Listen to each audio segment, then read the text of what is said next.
వక్ఫ్ board బిల్లును వెనక్కి తీసుకునేంత వరకు పోరాడతామని ముస్లిం నాయకులు అన్నారు. పెద్దపల్లి జిల్లా గోదావరి ఖని రామగుండంలో వక్ఫ్ బోర్డు బిల్లుకు వ్యతిరేకంగా ముస్లింలు పెద్ద ఎత్తున ఆందోళన చేపట్టారు.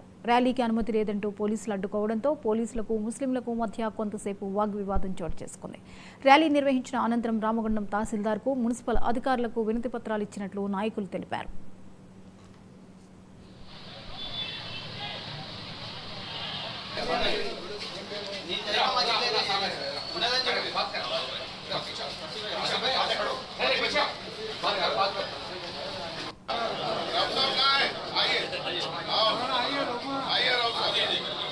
హిందువుల తర్వాత అత్యధిక మెజార్టీ కలిగినటువంటి పాపులేషన్ జనాభా ఉన్నటువంటి దేశంగా భారతదేశం ఉంది. ముఖ్యంగా రెండో స్థానంలో ఉన్నటువంటి ముస్లింలకు ఇక్కడ భారత రాజ్యాంగంపై ఎంతో విశ్వాసం ఉంది.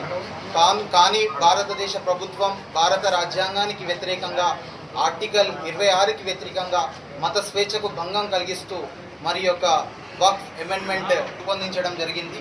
మరి ఏ దేశంలోనైతే మనం ఉంటామో, ఏ దేశంలోనైతే జీవిస్తున్నామో ఆ యొక్క దేశ యొక్క రాజ్యాంగ నిర్మాత బాబాసాహెబ్ అంబేద్కర్ రాసినటువంటి ఆర్టికల్ 26కు వ్యతిరేకంగా మరి భారతదేశ ప్రభుత్వం లోక్సభ రాజ్యసభలో ఒక నల్ల చట్టాన్ని రూపొందించడం జరిగింది.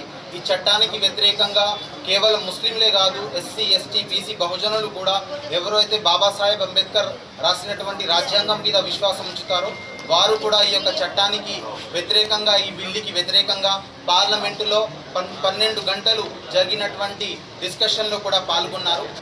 హిందువుల తర్వాత అత్యధిక మెజార్టీ కలిగినటువంటి పాపులేషన్ జనాభా ఉన్నటువంటి దేశంగా భారతదేశం ఉంది. ముఖ్యంగా రెండో స్థానంలో ఉన్నటువంటి ముస్లింలకు ఇక్కడ భారత రాజ్యాంగంపై ఎంతో విశ్వాసం ఉంది.